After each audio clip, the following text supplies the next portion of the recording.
జగద్గురువులు శ్రీ శ్రీ శ్రీ విధుశేఖర భారతీ స్వామివారి అనుగ్రహ భాషణం, వారి దివ్యాశీస్సులు మనం స్వీకరించే మహత్తరమైన అవకాశం.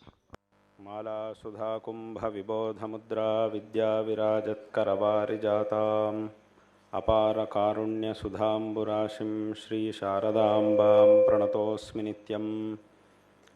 శ్రీమతే శంకరార్యాయ ధీమతేద్భుతశక్తయే నమోస్త్వద్వైత సిద్ధాంత స్థాపనోపాత్తమూర్తయే. పవిత్రమైనటువంటి మన భారతీయ సనాతన వైదిక వాంగ్మయంలో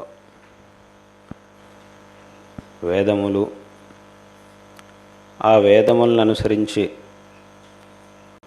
వచ్చినటువంటి శాస్త్రములు, అలాగే సాహిత్యం అనేటటువంటి మూడు విషయాలున్నాయి. ఈ మూడు కూడా మూడు సముద్రాలు లాంటివి. వేదములు సముద్రాలు లాంటివి, అత్యంత విస్తారమైనటువంటివి, విస్తారంగా ఉండేటటువంటి శాఖలు, ఎన్నో శాఖలు ఉన్నాయి. వందలాది శాఖలు, అన్ని వేదాలు కలుపుకుంటే వందలాది శాఖలు ఉన్నాయి. అత్యంత విస్తీర్ణమైనటువంటివి ఆ వేదములు. అదే రకంగా శాస్త్రములు, న్యాయం, వ్యాకరణం ఇత్యాది. మళ్ళీ అందులోనూ ఈ ఒక్కొక్క శాస్త్రము ఒక్కొక్క సముద్రం లాంటిది. ఆ శాస్త్రంలో కనుక దిగి, ఆ శాస్త్రాబ్ధిలో దిగి ఈదడం మొదలెడితే ఎప్పటికి ఆ సలవతలకి వెళ్తామో లేదో అనేది తెలియదు.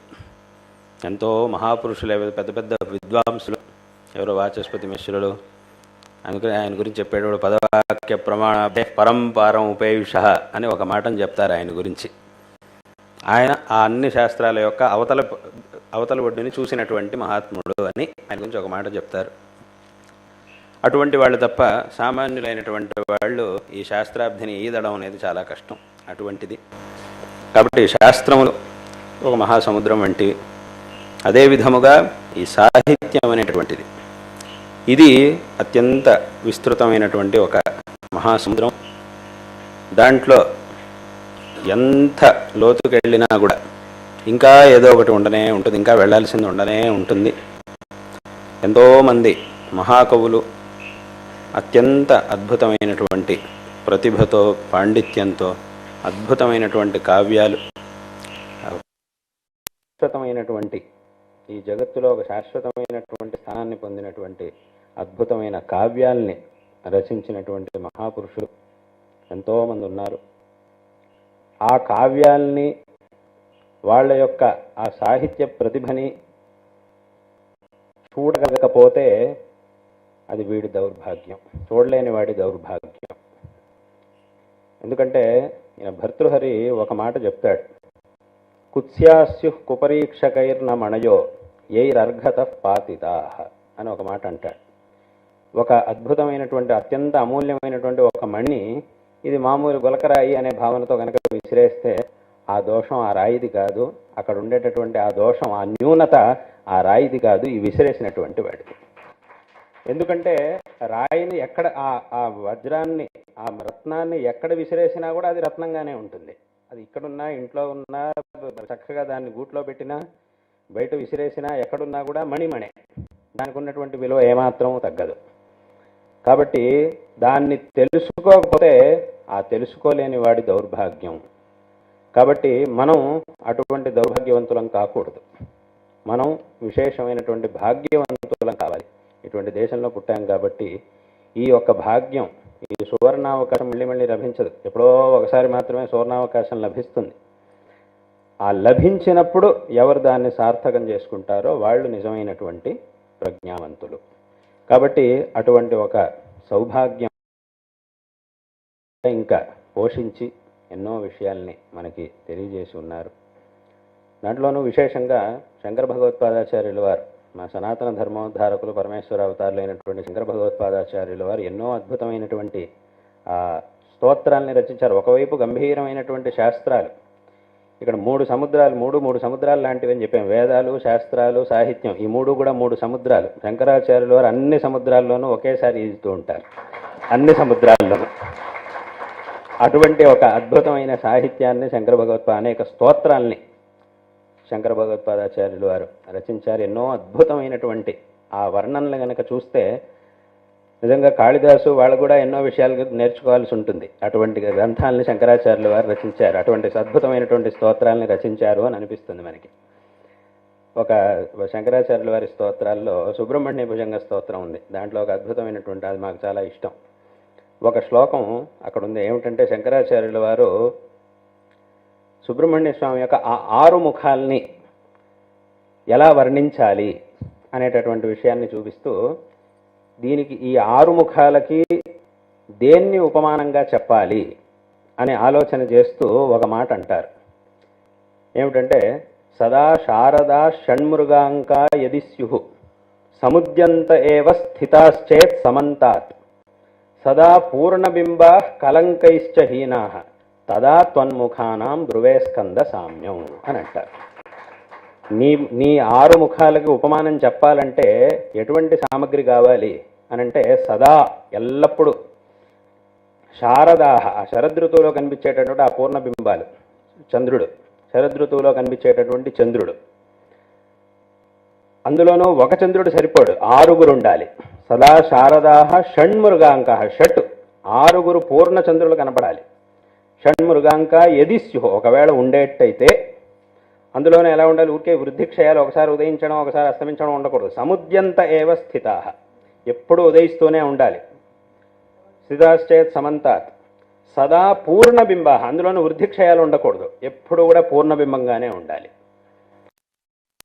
కళంకం కూడా నీ దగ్గర, చంద్రుడి దగ్గర కళంకం ఉంది. ఇప్పుడు మనం చూసే చంద్రుడి దగ్గర కళంకం ఉంది. ఆ చంద్రుడి దగ్గర ఉదయాస్తమయాలు ఉన్నాయి, వృద్ధిక్షయాలు ఉన్నాయి, కళంకం ఉంది, ఒకడే ఉన్నాడు. సంఖ్య కూడా ఎక్కువగా లేదు, ఒకే సంఖ్య ఉండేది మనకి.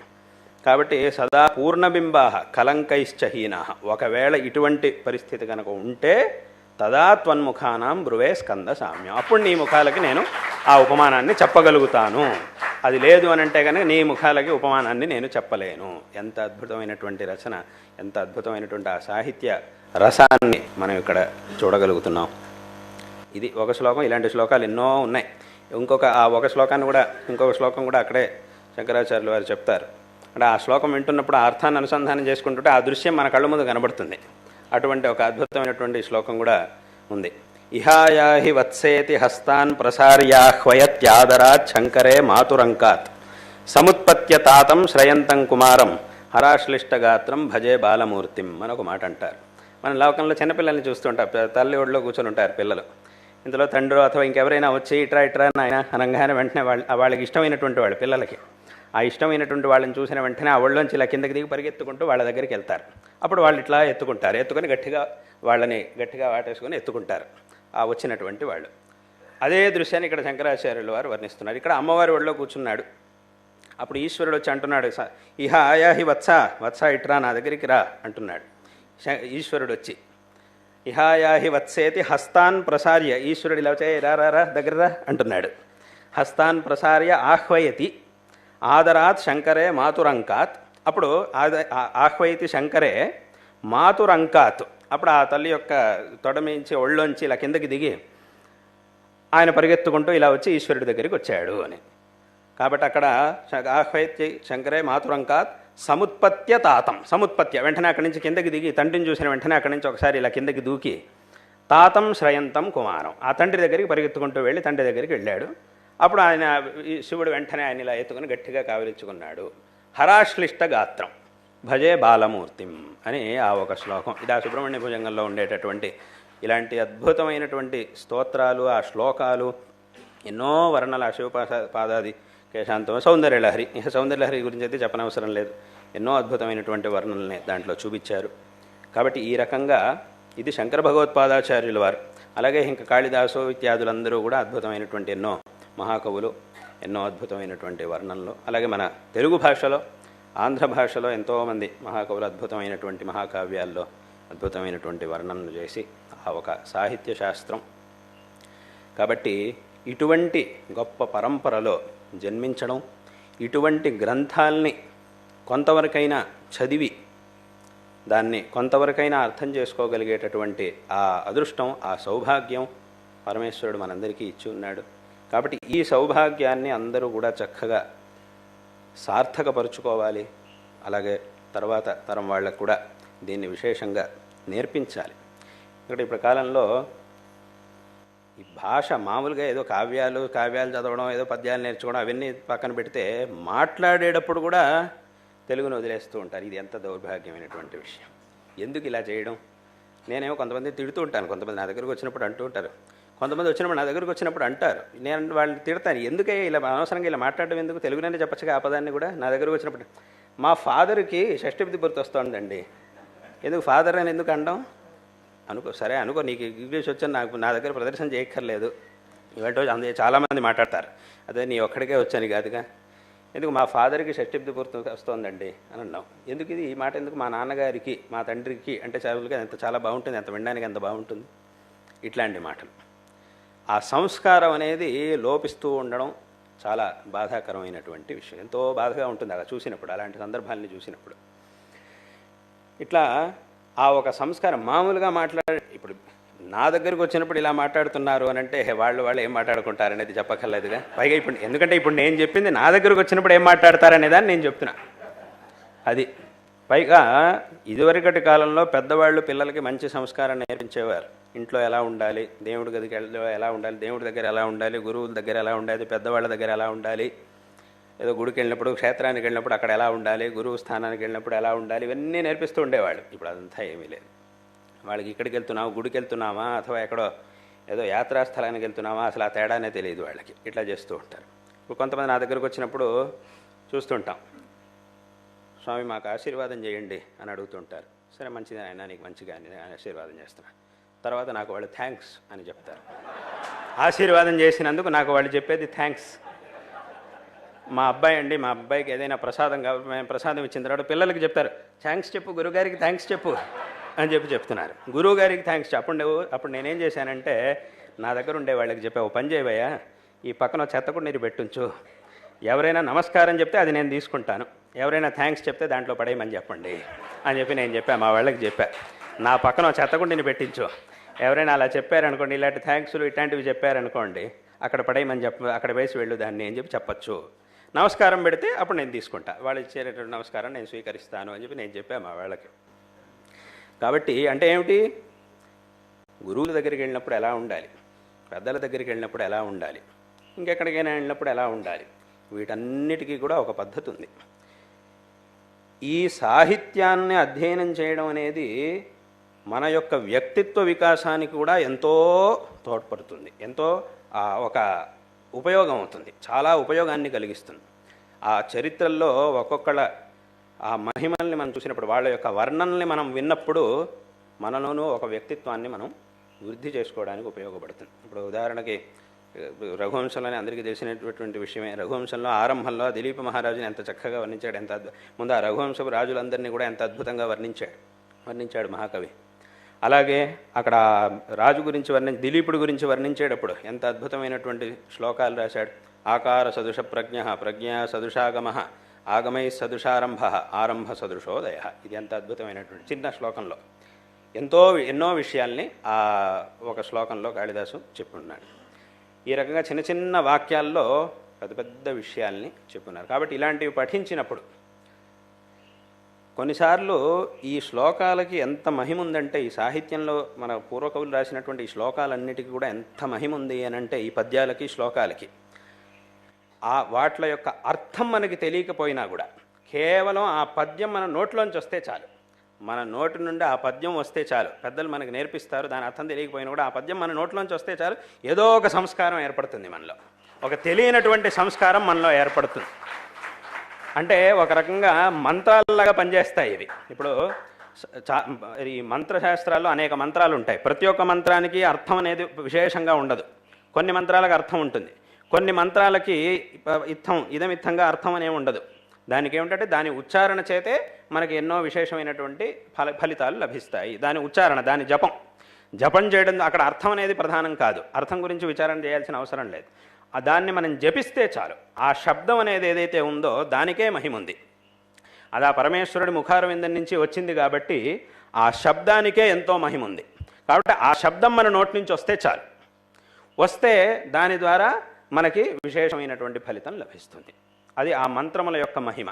అదే రకంగా ఇప్పుడు ఇంతమంది మహాకవులు ఇటువంటి ఆ శాశ్వతమైనటువంటి స్థానాన్ని పొందే ఈ కావ్యాల్ని రచించారు అనంటే అది ఈశ్వరానుగ్రహం లేకపోతే సాధ్యం కాదు. కాబట్టి ఇవి కూడా అవేమిటి మంత్రాలైతే ఈశ్వరుడు యొక్క ముఖార వింద నుంచి నేరుగా వచ్చాయి.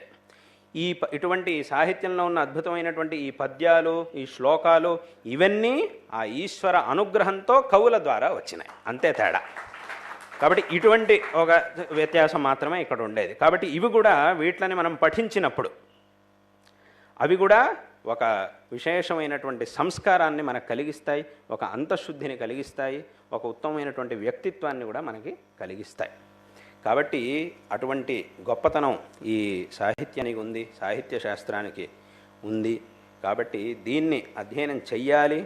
ఇటువంటి అవకాశాన్ని జారవేర్చుకుంటే వాళ్ళకంటే ఇంకా మందభాగ్యులు ఇంకోళ్ళు ఉండరు. అందుకే భర్తృహరి ఇంకో మాట అంటాడు, ప్రాప్యేమాం కర్మభూమిం నభజతి మనుజో యస్తపో మందభాగ్య. ఇట్లాంటి చోట జన్మను పొంది కూడా ఎవరైతే తపస్సుని చేయడో, తపస్సు చేయడం అంటే ఏమిటి, ఇవన్నీ కూడా తపస్సులే. తపస్సు అంటే ఎక్కడికో వెళ్ళి చేయడం, అది ఒక తపస్సు, అది తపస్సే. ఎక్కడో హిమాలయాలకో అరణ్యాలకో వెళ్ళి ఒంటరిగా కూర్చొని చేయడం, అది తపస్సు సరే. కానీ అది మాత్రమే తపస్సు కాదు. ఉన్న చోట కూడా మనం చేయగలిగేటటువంటి తపస్సులు ఎన్నో ఉన్నాయి. భగవద్గీతలో కృష్ణ పరమాత్మ ఎన్ని తపస్సులను చెప్పాడు. శరీరంతో చేసే తపస్సు, మనస్సుతో చేసేటటువంటి తపస్సు, వాక్కుతో చేసేటటువంటి తపస్సు, శారీరం తపౌచ్యతే తపో మానసముచ్యతే అనంతా చెప్పారు కదా. కాబట్టి అటువంటి తపస్సులు ఎన్నో ఉన్నాయి. ఈ అధ్యయనం అనేది కూడా ఒక విశేషమైనటువంటి తపస్సు. ఆ తపస్సుని చేస్తే తద్వారా మన యొక్క జీవితం సార్థకమవుతుంది. ఆ పూర్వజులు వాళ్ళు చూపించినటువంటి సాహిత్యంలో ఈ సాహిత్యాన్ని అధ్యయనం చేయడం ద్వారా ఒక అద్భుతమైనటువంటి, ఇప్పుడు చెప్పినట్టుగా ఒక ఉత్తమమైనటువంటి సంస్కారం మనలో ఏర్పడుతుంది. దాని అర్థం తెలియాల్సిన పని లేదు. తెలియకపోయినా కూడా అర్థం తెలుసుకోవడం మంచిదే. కానీ అది తెలియకపోయినా కూడా కేవలం ఆ వచనాలు, ఆ శబ్దాలు మన నోటి నుంచి వస్తే చాలు. దాని ద్వారా మనకు ఒక విశేషమైనటువంటి సంస్కారం ఏర్పడుతుంది అనేటటువంటి విషయంలో ఏమాత్రం సందేహం లేదు. కాబట్టి ఇటువంటి అద్భుతమైన సాహిత్య పరంపర మనది, ఉత్తమమైనటువంటి అత్యంత అద్భుతమైనటువంటి సాహిత్య పరంపర. ఇది విశ్వంలోనే ఇంకెక్కడా లేనటువంటి ఆ పరంపర, ఇంకెక్కడా లేదు, ఇంకెక్కడా దీన్ని చేయడం కూడా కుదరదు. అది కేవలం ఈ భాషల్లో, అందులోనూ విశేషంగా మన సంస్కృత భాష, అందులోనూ ఇక్కడ మన దేశంలో ఉన్నటువంటి భాషల్లోనూ ఇంకా విశేషంగా మన ఆంధ్ర భాష, తెలుగు భాష, దీంట్లో ఉన్నటువంటి ఈ సాహిత్యం అనేది ఏదైతే ఉందో అది ఇంకెక్కడా మనం చూడడానికి కుదరదు. దీంట్లో మాత్రమే మనం చూడగలుగుతాం. అటువంటి ఒక గొప్ప సాహిత్యం ఈ ఆంధ్ర సాహిత్యం.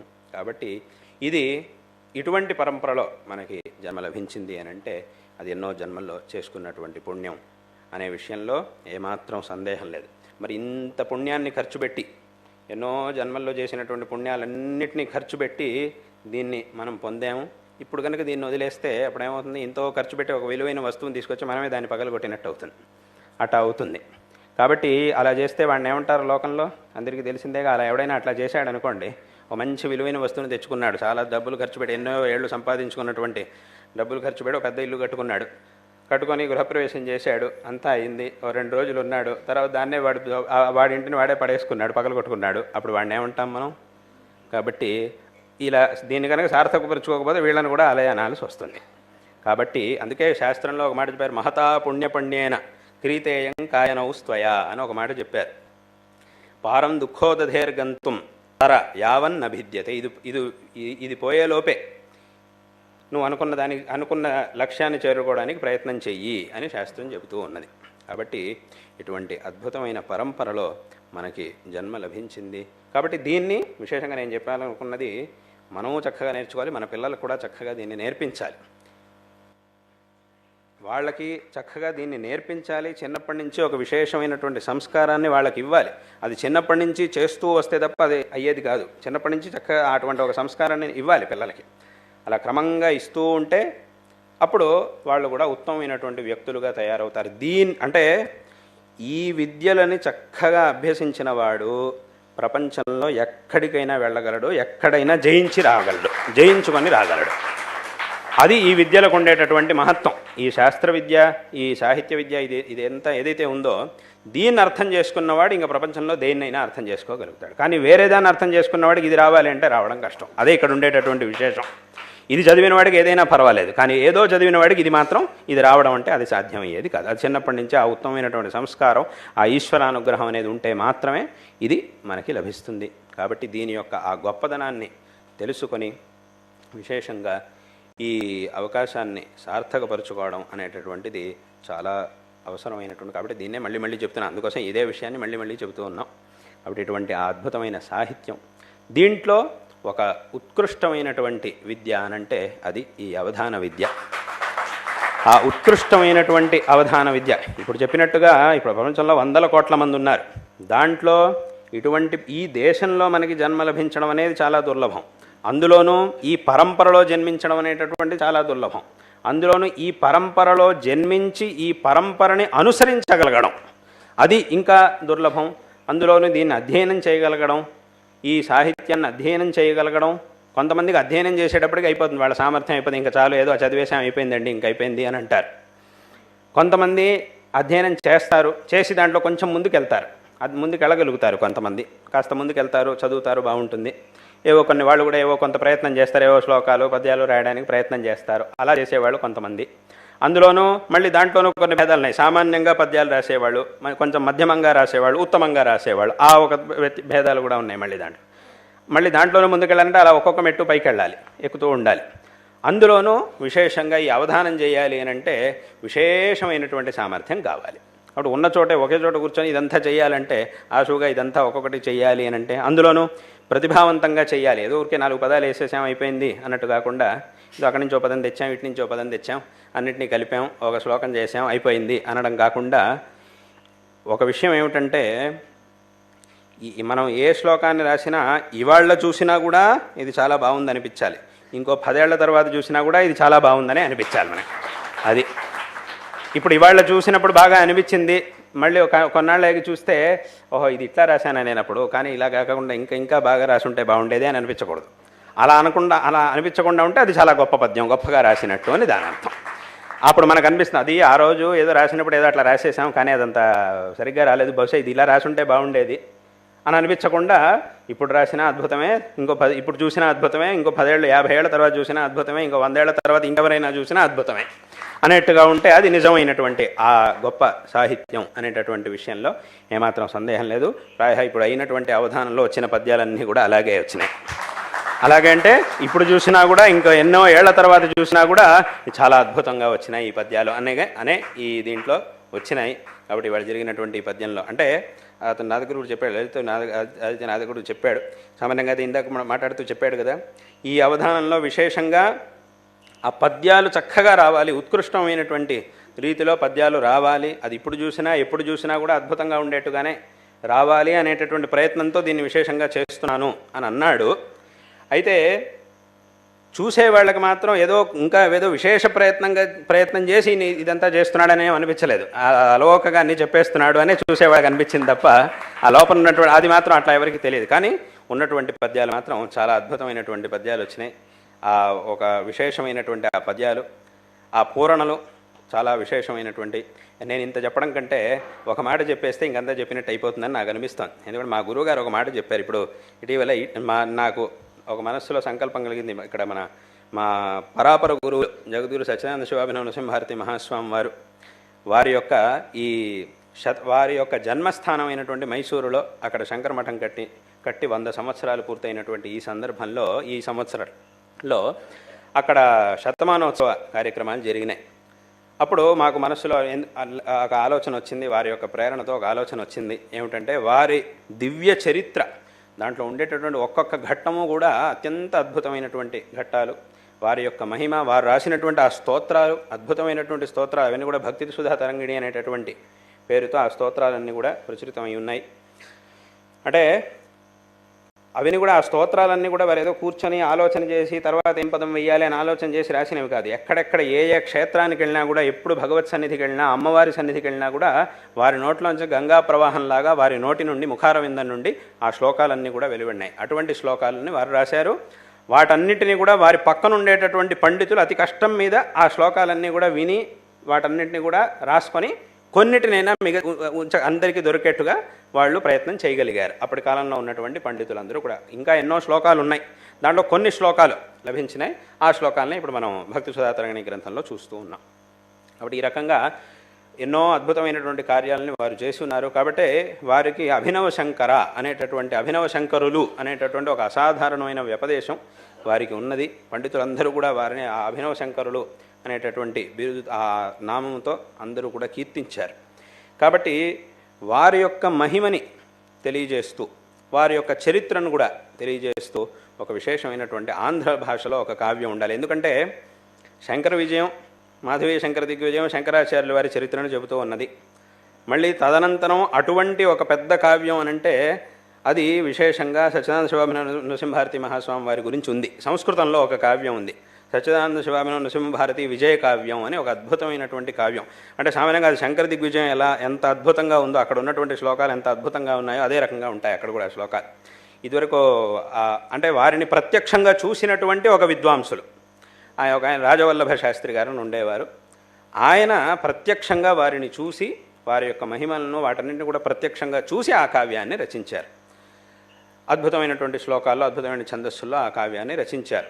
కాబట్టి ఆ సంస్కృత భాషలో ఆ కావ్యం ఉంది కాబట్టి మళ్ళీ అదే విధమైనటువంటి ఒక అద్భుత సాహిత్య పరంపర మన ఆంధ్ర భాషలో ఉంది కాబట్టి ఆంధ్ర భాషలోనూ వారి యొక్క మహిమని చెప్పేటటువంటి ఒక కావ్యం ఉండాలి అని ఆ ఒక సంకల్పం నాకు కలిగింది. ఆ సంకల్పాన్ని తదనుసారంగా లలితాదిత్యకి నేను చెప్పాను, ఆదేశం చేశాను ఈ ఒక కావ్యాన్ని రచించాలి. సమయం కూడా తక్కువే ఉండింది అప్పుడు, కానీ ఆ తక్కువలోనూ సమయంలోనూ విశేషంగా ఆ కావ్యాన్ని చాలా అద్భుతంగా రాశాడు.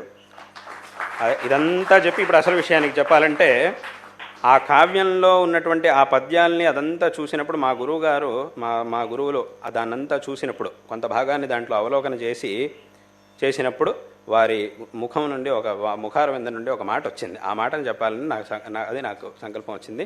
మా గురువుగారు ఒక మాట అన్నారు, ఏమిటంటే ఇతని కవితాధార తిరుపతి వెంకట కవుల కవితాధారలాగా ఉందయ్యా నీ కవితాధార అని ఒక మాట అన్నారు. ఆ వెనకటి తిరుపతి వెంకట కవుల కవితాధార ఉన్నట్టుగా ఉంది నీ కవితాధార అని ఒక మాట అన్నారు మా గురువుగారు. కాబట్టి ఆ ఒక మాట చెబితే అక్కడికి అంతా చెప్పినట్టు అయింది అని నా అభిప్రాయం. కాబట్టి అటువంటి అద్భుతమైన పద్యాలు కూడా ఆ కావ్యంలో వచ్చాయి. ఇప్పుడు ఆ పుస్తకాన్ని కూడా మీ అందరికీ ఇవ్వబోతున్నాం. కాబట్టి అటువంటి ఒక అద్భుతమైన కావ్యాన్ని కూడా రచించి ఉన్నాడు. ఆ కావ్యాలన్నింటినీ ఒకసారి మళ్ళీ తర్వాత అది రచించిన తర్వాత దాన్ని మొత్తం నా దగ్గర ఒకసారి పఠించాడు. ఇద్దరు నేను కూర్చున్నాను, నా ముందు కూర్చొని ఆ కావ్యాలలో ఉన్నటువంటి ఆ పద్యాలన్నింటినీ కూడా మొదటి నుంచి వరుసగా చదువుతూ ఉన్నాడు.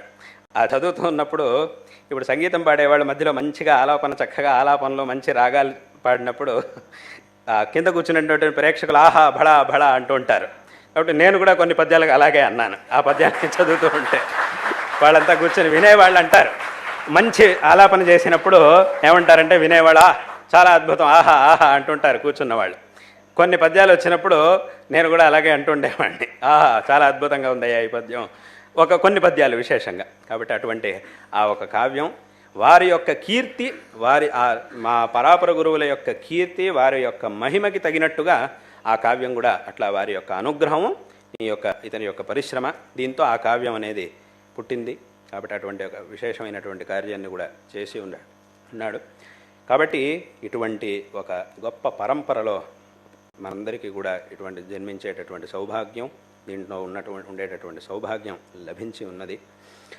కాబట్టి విశేషంగా ఈ సందర్భంలో మా గురువుల యొక్క ఈ సువర్ణ భారతి మహోత్సవ సందర్భంలో అనేక విధమైనటువంటి కార్యక్రమాలను జరిపించాలి అనేటటువంటి ఒక సంకల్పం మాకు కలిగినది. దాంట్లో విశేషంగా ఈ శతావధాన కార్యక్రమం చెయ్యాలి అనేటటువంటి సంకల్పం ఆరంభంలోనే చెప్పినట్టుగా ఈ ఒక సంకల్పం కలిగినది. తదనుసారంగా అంటే ఇదివరకు కూడా ఎప్పుడో ఒకసారి మాట్లాడేటప్పుడు నేను అన్నాను, నువ్వు ఇక్కడ కూడా నా ముందు కూడా ఒక శతావధానం చెయ్యాలి, చేసావు వేరే చోట్ల చేసావు, ఇక్కడ కూడా విశేషంగా ఇక్కడ ఒక శతావధానం జరగాలి, నీకు మంచి సందర్భం చెప్తాను, ఆ సందర్భం వచ్చినప్పుడు చెయ్యాలి అని చెప్పి నేను ఇదివరకు ఒకసారి మాట్లాడుకోవడం అయింది. తదనుసారంగా ఇప్పుడు ఈ సందర్భం, ఈ సువర్ణ భారతి అనేటటువంటి సువర్ణ అవకాశం ఇప్పుడు ఆ భగవంతుడు అమ్మవారి యొక్క అనుగ్రహంతో ఇప్పుడు లభించింది. తదనుసారంగా ఇది అత్యంత అద్భుతంగా చాలా వైభవపేతంగా ఈ కార్యక్రమం జరిగి ఉండడం, అంటే ఇందులోనూ విశేషంగా ఇప్పుడు జరిగినటువంటి పూరణలు ఇవన్నీ కూడా ఏవేవైతే ఉన్నాయో, ఇప్పుడు ఆ దత్తపదులు సమస్యా పూరణలు ఇవన్నీ కూడా ఏవైతే ఉన్నాయో అందులో ఉన్నటువంటి ఎన్నో ఆ పూరణలు ఆ తర్వాత వచ్చేటటువంటి అవధానులకి వాళ్ళందరికీ కూడా అథవా ఇప్పుడున్న అవధానులకు కూడా ఒక కొత్త రకాన్ని, కొత్త మార్గాన్ని చూపించాయి. అటువంటి ఒక విశేషాలు కూడా ఈ అవధానంలో వెలువడి ఉన్నాయి. అంటే ఒక ఇప్పటివరకు విన్న అపూర్వమైనటువంటిది, ఇటువంటి ఒక ఇలా కూడా పూరణ చెయ్యొచ్చు అని. ఎందుకంటే సామాన్యంగా ఇప్పుడు వేరే వాళ్ళు అవధానం చేసిన వాళ్ళు ఇంకొక అవధాని చేస్తూ ఉన్నప్పుడు వాళ్ళ మనస్సులోనూ ఆలోచనలు వస్తూ ఉంటాయి. ఇప్పుడు ఒక అవధానం చేస్తూ ఉన్నప్పుడు ఎదుర్కొండా కూర్చున్న అవధానులకి బహుశా ఇతను ఇలా పూరణ చేస్తాడు, ఇలా పూరణ చెయ్యొచ్చు, దీనికి ఇలా 2-3 రకాలు, అంటే వాళ్ళు చేసి ఉన్నారు కాబట్టి వాళ్ళకి మనసులో అనిపిస్తూ ఉంటుంది, దీనికి 2-3 రకాలుగా చేయొచ్చు అని వాళ్ళు అనుకుంటూ ఉంటారు. ఒకటి ఈ రకంగా చేయొచ్చు, ఈ రకంగా చేయొచ్చు, నాకు కూడా ఇలాంటిది ఎప్పుడో వచ్చింది, అప్పుడు ఇలా చేశాను అని అనుకుంటూ ఉంటారు. వాళ్ళ మనసులో అది, ఆ మనసు అలాగే ఆలోచింపజేస్తుంది, అది మన స్వభావం, అది ఆలోచన వస్తూ ఉంటుంది మనస్సులో. కానీ దీంట్లో ఏమైందంటే నాకు అనిపించిన ప్రకారం బహుశా వాళ్ళని కూడా అడిగితే అది సరే అనే అనొచ్చు. నాకు అనిపించిన వాళ్ళు ఆలోచన చేసి పెట్టుకున్న 2-3 కంటే నాలుగో దాంట్లో పూరణ చేశాడు, 4వ పంథ, 4వ మార్గంలో పూరణ చేశాడు. కాబట్టి అది వాళ్ళకు కూడా ఒక కొత్తది. ఇక నుంచి వాళ్ళు లెక్క పెట్టుకునే మార్గాల్లో ఆ 4వ దాన్ని కూడా చేర్చుకోవచ్చు వాళ్ళు. ఇలా కూడా ఒక పూరణ ఉంది అనేటటువంటి ఆ ప్రేరణ కూడా చాలామందికి లభించింది అని నాకు అనిపిస్తూ ఉన్నది. కాబట్టి అట్లా ఎంతో అద్భుతంగా ఈ అవధాన కార్యక్రమం చాలా చక్కగా జరిగి ఉండడం ఇది చాలా సంతోషకరమైనటువంటి విషయం. అందులోనూ విశేషంగా ఈ పవిత్రమైనటువంటి స్థలంలో ఇక్కడ నేను ఆరంభంలో మొదటి రోజు చెప్పినట్టుగా ఇక్కడ దాదాపుగా 4 జగద్గురువులు ఈ యొక్క భవనంలో తపస్సును చేసినటువంటి ప్రదేశం ఈ సచ్చిదానంద విలాసం. అందుకే ఇది సచ్చిదానంద విలాసం అని దీనికి పేరు వచ్చిందే సచ్చిదానంద శివాభినవ నృసింహభారతి మహాస్వామి వారి వల్ల. వారి యొక్క నామధేయంతో దీనికి సచ్చిదానంద విలాసం అనేటటువంటి పేరు వచ్చింది. వారి గురువర్యుల పేరుతో ఈ వనానికి నరసింహవనం అనేటటువంటి పేరు వచ్చింది. కాబట్టి ఈ నరసింహ వనం మీరందరూ కూడా 3 రోజులు వనవాసం చేసినట్టయింది. ఇక్కడికి అందరూ కూడా 3 రోజులు అవధానం వల్ల అందరూ 3 రోజులు వనవాసం చేశారు. గిరివాసం, వనవాసం 2 కూడా చేశారు, అయింది. కాబట్టి అటువంటి ఈ సందర్భంలో మా యొక్క విశేషంగా ఈ సందర్భంలో మా యొక్క సంతోషాన్ని, అపారమైనటువంటి సంతోషాన్ని తెలియజేస్తూ మీ అందరికీ కూడా నారాయణ స్మరణపూర్వకంగా ఆశీర్వాదాన్ని తెలియజేస్తూ ఉన్నాం. విశేషంగా ఈ సందర్భంలో ఈ అవధానాన్ని అత్యంత నైపుణ్యంతో పూరణ చేసి ఇతోపి అధికమైనటువంటి సంతోషాన్ని మాకు కలిగించినటువంటి మా గురువులకు మాకు కలిగించినటువంటి మా అత్యంత ప్రీతిపాత్రుడైన లలితాదిత్యకి, చిరంజీవి లలితాదిత్యకి మా యొక్క నారాయణ స్మరణపూర్వకమైన ఆశీర్వాదాలను తెలియజేస్తూ ఉన్నాం. ఇదే రకంగా విశేషంగా ఒక పరిపూర్ణమైనటువంటి ఒక శతమానం పాటు విశేషంగా ఇదే విధమైనటువంటి శతావధానాలను చేసి ఇంకా ఎంతోమందికి ఆదర్శంగా అతడు నిలుచుగాక. తదనంతరం అమ్మవారు చేయిస్తుంది, అది కూడా చేయిస్తుంది అమ్మవారి అనుగ్రహం. కాబట్టి ఇలా ఇదే రకంగా ఈ అవధాన విద్య కొనసాగుగాక. ఇదే రకంగా ఇందాక రామలింగేశ్వరరావు గారు మాట్లాడుతూ చెప్పినట్టుగా ఇంకా ఈ అవధానాలు ఇదే రకంగా జరిగి ఆ ఒక ప్రేరణతో ఇంకా 1000 సంవత్సరాలు ఆ యొక్క విద్యా ప్రసారం అదంతా కూడా జరుగుగాక, అది వెలుగొందుగాక అని కూడా ఈ సందర్భంలో మా యొక్క నారాయణ స్మరణపూర్వక ఆశీస్సుల్ని తెలియజేస్తూ ఉన్నాం. అందులోనూ అందరికీ తెలిసినటువంటి ఇంకొక విశేషమే, ఇప్పుడు ఇందాక నేను ఆరంభంలో చెప్పినట్టు ఇక్కడ పుట్టిన వాళ్ళు, ఇక్కడ పెరిగే వాళ్ళు ఏం చేస్తున్నారు అని అంటే ఇందాక నేను చెప్పినట్టుగా మాట్లాడుతూ ఉన్నారు. వాళ్ళు అట్లా మాట్లాడుతున్నారు. ఇక్కడి నుంచి ఎక్కడికో వెళ్తున్నారు. కానీ ఇక్కడ విపరీతంగా జరుగుతోంది. ఎక్కడో పుట్టి అక్కడెక్కడో పుట్టి అక్కడ ఉన్నటువంటి దాని సంబంధం లేకుండా, అక్కడ పుట్టినా కూడా దాని సంబంధం లేకుండా, దాని సంబంధం వదులుకొని లేకుండా, అథవా ఉన్నా కూడా ఏదైనా కించిత్ ఏదైనా ఉన్నా కూడా దాన్ని వదులుకొని ఇక్కడికి వచ్చి రావడం. ఎక్కడో అదెక్కడుంది, ఇది ఎక్కడుంది, ఈ ప్రదేశం ఎక్కడుంది, అదెక్కడుంది, అక్కడెక్కడి నుంచో ఇక్కడికి రావడం, ఇక్కడ ఉండడం, ఇక్కడ వాస్తవ్యం చేయాలి, ఇక్కడే ఉండాలి, గురుసేవ చేసుకోవాలి అనేటటువంటి ఆలోచన రావడం, ఇదంతా కూడా ఆ అమ్మవారి లీల, గురువు యొక్క అనుగ్రహమే తప్ప ఇంకా మన ఆలోచనలకు అర్థం దొరికేది కాదు. మనం ఇదంతా ఎలాగా అని ఆలోచిస్తూ ఉంటే దానికి సమాధానం మనకు ఒకే ఒక సమాధానం ఏం దొరుకుతుందంటే ఇదంతా అమ్మవారి యొక్క లీల, ఈ గురువు యొక్క అనుగ్రహం, అదే మనకి సమాధానం తప్ప లేకపోతే ఇది ఎలా అక్కడెక్కడో ఉన్నటువంటి వ్యక్తి అక్కడ ఉండడం ఏమిటి, అక్కడి నుంచి ఇక్కడికి రావడం ఏమిటి, అందులోనూ ఇక్కడ శృంగేరికి రావడం ఏమిటి, ఇదంతా కూడా మనం ఆలోచన చేస్తూ ఉంటే చివరికి మనకు లభించేటటువంటి ఒకే ఒక సమాధానం అదంతా ఈశ్వర సంకల్పం. కాబట్టి ఆ రకంగా ఇక్కడ వచ్చి ఉండడం, విశేషంగా ఇక్కడ శాస్త్రాభ్యాసం, ఇంతకుముందే శాస్త్రంలో కొంత పరిచయాన్ని, వ్యాకరణం దాంట్లో అంతా కూడా న్యాయం దీంట్లో కూడా పరిచయాన్ని పొంది ఉన్నాడు, వేదాంతంలో కూడా పరిచయాన్ని పొంది ఇప్పుడు ఇంకా విశేషమైన ఆ ప్రౌఢ గ్రంథాలని, వాద గ్రంథాలు, భాష్యాదులను కూడా ముందు అధ్యయనం చేయబోతున్నాడు. ఇప్పుడు చేశాడు, శాస్త్రాన్ని కూడా అధ్యయనం చేస్తూ ఉన్నాడు. కాబట్టి ఇక్కడ ఆ వేదాంతాది అధ్యయనం కూడా చేస్తూ ఉన్నాడు. నేను చెప్పాను, ఇక్కడికి వచ్చి నా దగ్గరకు వచ్చి అన్నాడు, నేను ఇక్కడ శాస్త్రం చదువుకోవాలనుంది, వేదాంతం చదువుకోవాలనుంది అని అన్నాడు.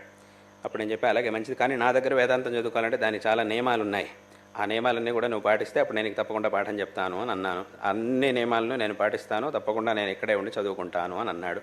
కాబట్టి అయితే తప్పకుండా నీకు పాఠం చేస్తాను అని చెప్పాను. తదనుసారంగా కొంత జరిగింది, ఇంకా భవిష్యత్తులో కూడా జరగబోతుంది. కాబట్టే ఇప్పుడు ఈ అవధానంలో ఆ శాస్త్ర అధ్యయనం కూడా కనబడుతోంది మనకు. ఆ శాస్త్ర అధ్యయనం కూడా దాంట్లో కనబడుతూ ఉన్నది. ఆ వచ్చినటువంటి పద్యాల్లో వాటిల్లో కూడా శాస్త్రీయ భాష కూడా కొంత కనబడుతూ ఉన్నది. కాబట్టి దాని యొక్క ఆ శాస్త్రీయ భాష కూడా దాంట్లో రావడం వల్ల దాని యొక్క వైశిష్ట్యం ఇంకా పెరిగింది.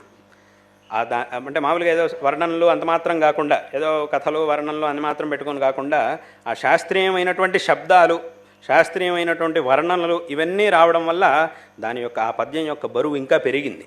అటువంటి దానికంతటికీ కూడా మూలం ఏమిటంటే ఆ శాస్త్రాధ్యయనం. కాబట్టి అది కూడా ఇక్కడ జరిగింది, ఇంకా కూడా జరుగుతూ ఉన్నది. కాబట్టి ఇది చాలా విశేషమైనటువంటి విషయం.